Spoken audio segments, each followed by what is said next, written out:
Enséñanos a obedecer tu voz, renueva nuestra mente y corazón para vivir en tus propósitos por tu palabra, oh Dios.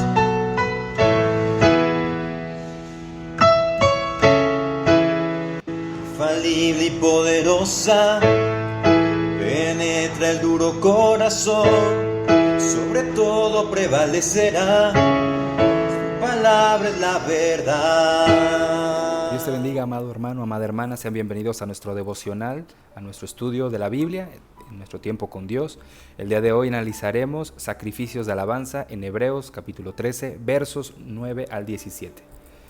No os dejéis llevar de doctrinas diversas y extrañas, porque buena cosa es afirmar el corazón con la gracia, no con viandas que nunca aprovecharon a los que se han ocupado de ellas. Tenemos un altar, del cual no tienen derecho de comer los que sirven al tabernáculo, porque los cuerpos de aquellos animales cuya sangre a causa del pecado es introducida en el santuario por el sumo sacerdote, son quemadas fuera del campamento. Por lo cual también Jesús, para santificar al pueblo mediante su propia sangre, padeció fuera de la puerta. Salgamos, pues, a él, fuera del campamento, llevando su vituperio. Porque no tenemos aquí ciudad permanente, sino que buscamos la porvenir. Así que ofrezcamos siempre a Dios por medio de él sacrificio de alabanza, es decir, fruto de labios que confiesan su nombre. Y de hacer bien y de la ayuda mutua no os olvidéis, porque de tales sacrificios se agrada a Dios. Obedeced a vuestros pastores y sujetaos a ellos, porque ellos velan por vuestras almas, como quienes han de dar cuentas, para que lo hagan con alegría y no quejándose, porque esto no os es provechoso. Sacrificios de alabanza. En este pensamiento encontramos muchas verdades plasmadas. Para empezar, aquí el escritor sagrado nos comienza dando una indicación. Lo dice de una forma fuerte, de una manera imperativa. No se dejen llevar por enseñanzas diferentes y extrañas. Recordemos que doctrina es una enseñanza. Una enseñanza, en este caso, acerca de la doctrina de Dios, de la salvación, acerca de Jesucristo, el evangelio que nosotros conocemos. Dice, no se dejen llevar por doctrinas diversas y extrañas, porque buena cosa es afirmar el corazón. En otras palabras, es mejor que nuestros corazones se fortalezcan en el amor de Dios que en seguir reglas sobre los alimentos, pues esas reglas nunca han sido de provecho. ¿A qué se está refiriendo el escritor en esta parte? Recordemos que el pueblo judío guardaba un montón de reglas. ¿Por qué las guardaba? Los judíos tenían reglas acerca de hacer fiestas a cada cierto tiempo, tenían leyes acerca de trabajar la tierra y dejarla descansar un año completo, no podían trabajarla, debían comer de lo que habían juntado el resto del tiempo, tenían reglas y leyes acerca del diezmo, que el diezmo siempre fue en especie, nunca fue de dinero, pero ese es otro tema. Y demás temas. Ahora, entre todos estos temas de leyes que tenían los judíos en el Antiguo Testamento, tenían las comidas. ¿Por qué? ¿Por qué las comidas? Bueno, en un momento vamos a explicarlo. Eso nos lo dice el versículo 10. Nosotros tenemos un altar del cual no tienen derecho a comer los sacerdotes del antiguo santuario. ¿Qué está diciendo acá? Recordemos que en el Antiguo Testamento, todas las personas que querían pedir a Dios perdón por sus pecados, llevaban un animal limpio de un año, sin ninguna mancha, sin ningún defecto, para que ese fuera el objeto de sus pecados.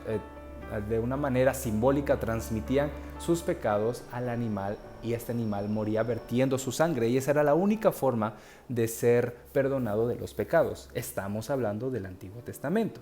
Ahora, este tipo de enseñanzas tuvieron un propósito. Hoy en día no las hacemos. ¿Por qué? Porque tuvieron un propósito y ese propósito ya se cumplió. Todo lo que el pueblo de Israel vivió en el Antiguo Testamento era tipo y sombra de lo que el Señor Jesucristo iba a venir a cumplir. Cuando el Señor Jesucristo vino, cumplió toda esa ley, cumplió todo, las fiestas, cumplió acerca de las comidas, acerca de lo que debían comer y que no.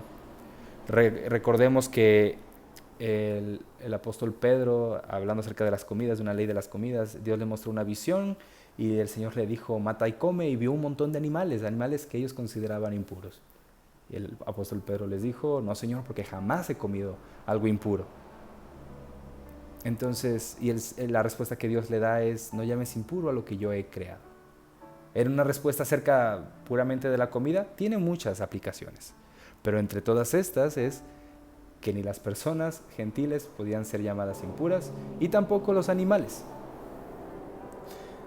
Ahora, ¿por qué dice? Tenemos un altar del cual no tienen derecho a comer los que sirven al tabernáculo. Aquí en esta parte, el escritor presenta una analogía para la identificación de los creyentes con Cristo en su rechazo por parte de los judíos.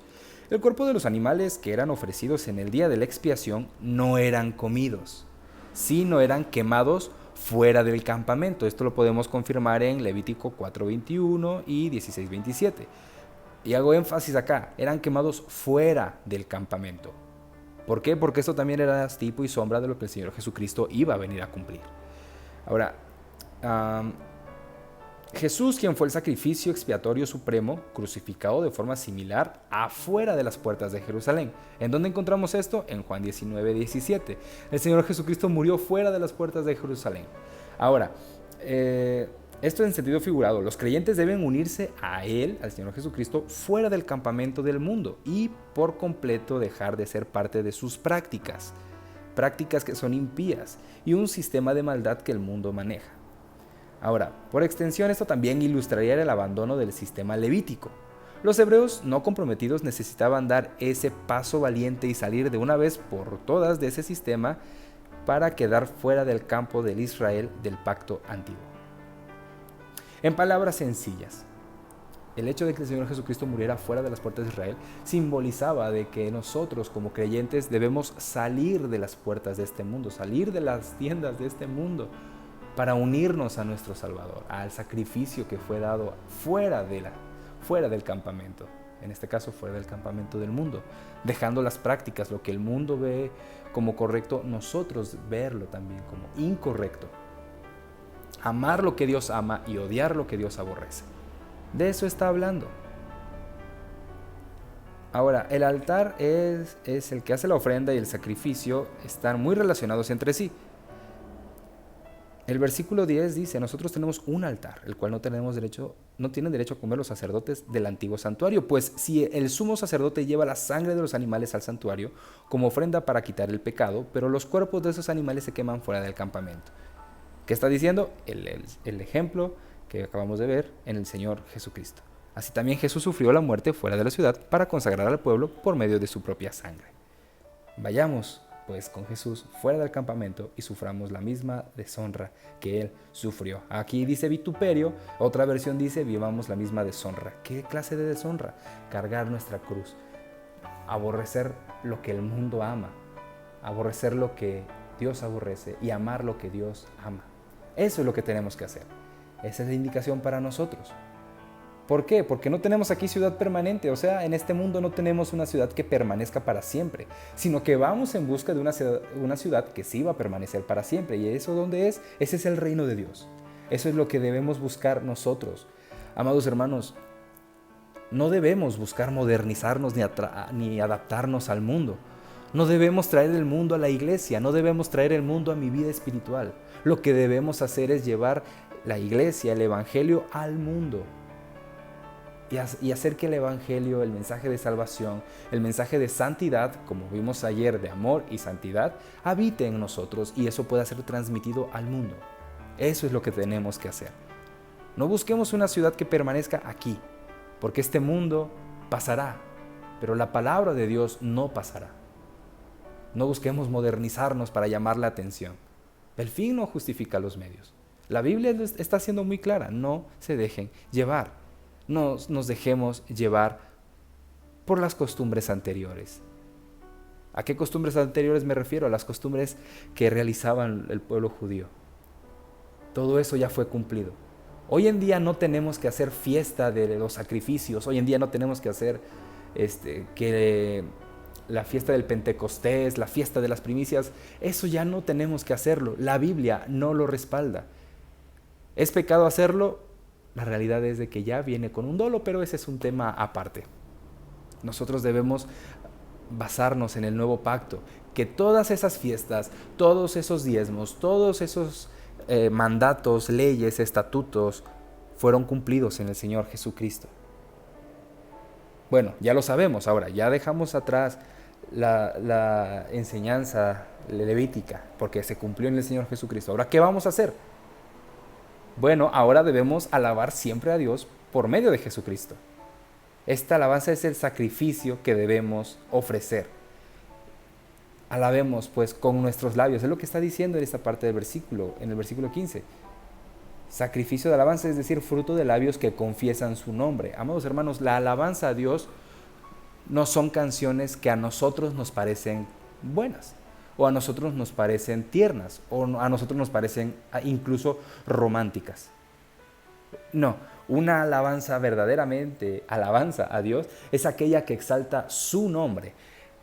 Como se ve en todo el libro de los Hebreos, los sacrificios eran de suprema importancia en el antiguo pacto.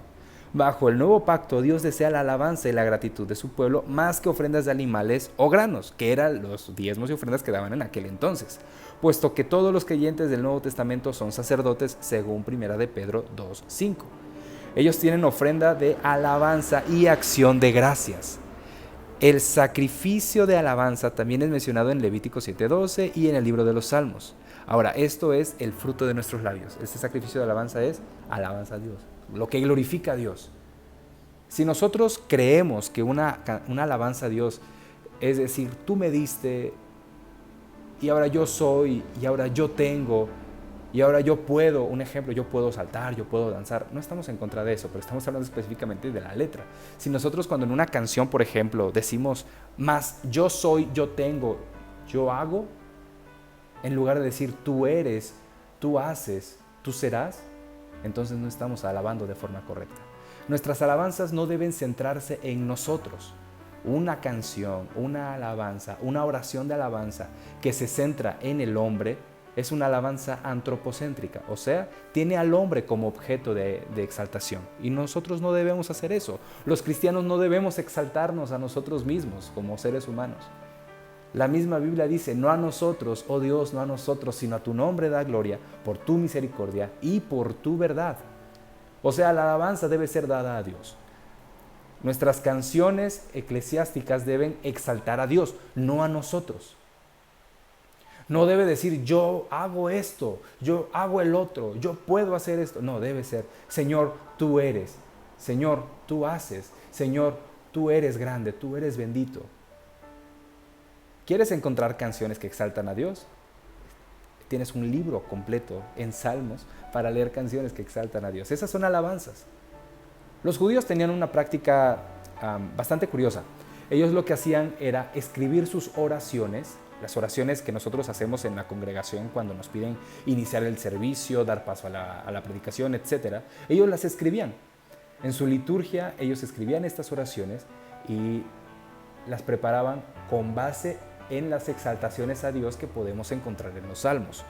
¿Es malo hacer esto? No, no es para nada malo, al contrario, es digno de imitar. Podemos hacerlo, ¿para qué? Para guiar nuestra vida a una correcta alabanza, un correcto fruto de labios que confiesen el nombre de Dios. Y continúa diciendo el verso 16, no se olviden ustedes de hacer el bien y de compartir con otros lo que tienen, porque estos son los sacrificios que agradan a Dios. En el contexto de Hebreos, habían personas que seguían pensando que los sacrificios a Dios debían ser de animales, cuando el sacrificio perfecto ya fue dado en la cruz por nosotros. Nosotros no tenemos que hacer sacrificios ya. El sacrificio fue hecho, amado hermano. El sacrificio fue hecho en la cruz.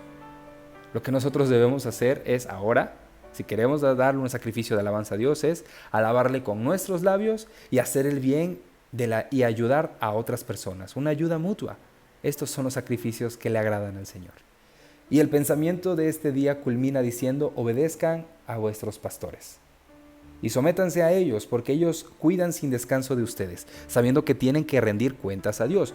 Nuestros pastores, sabemos que somos de iglesias diferentes, pero nuestros pastores nos cuidan, nuestros pastores se preocupan por nosotros, nuestros pastores velan por nosotros, y ellos un día van a dar cuentas a Dios de lo que hicieron por nosotros. ¿Debemos honrarlos? Sí. ¿Debemos obedecerlos? Sí, pero todo con base en la palabra. Tenemos una norma, tenemos un canon, una regla de medir. Es como un reglamento. Que ¿hasta qué punto debo obedecer a mi pastor? Siempre y cuando esté respaldado por la palabra de Dios. Si lo que mi pastor está predicando está de acuerdo con la palabra de Dios, tengo que obedecer esa indicación, esa predicación, debo vivirla, porque es conforme a la palabra de Dios. Debo someterme, porque no es algo que se hayan inventado ellos, es algo que están extrayendo de la misma palabra de Dios. Procuremos hacerles el trabajo agradable y no penoso. ¿Qué significa? Ayudémoslos. No nos quedemos en una comodidad en nuestra congregación. Si tú en la congregación a la que perteneces eres parte de esa membresía de la iglesia, te sientes cómodo sin hacer absolutamente nada, créeme, llegará el punto en el que te sentirás incómodo. Al contrario, debes trabajar. Te invito, amado hermano, amada hermana, que participes de forma activa en cada una de las dinámicas que hagan en tu congregación, en cada actividad que realicen: evangelismo, discipulado, escuela dominical, oración, días de ayuno, incluso el llegar temprano a un servicio, llegar 10 minutos antes al culto, es algo agradable, es algo que hace feliz al resto de la congregación. A mí me da mucho gusto ver llegar a los hermanos temprano, de verdad, alegra mi corazón. Alegra el corazón de tus pastores, alegra el corazón de tus líderes y principalmente alegremos el corazón de nuestro Señor mostrándonos felices, mostrándonos atentos, mostrándonos dispuestos a agradarle a Él, a alabarle a Él, a amarle a Él.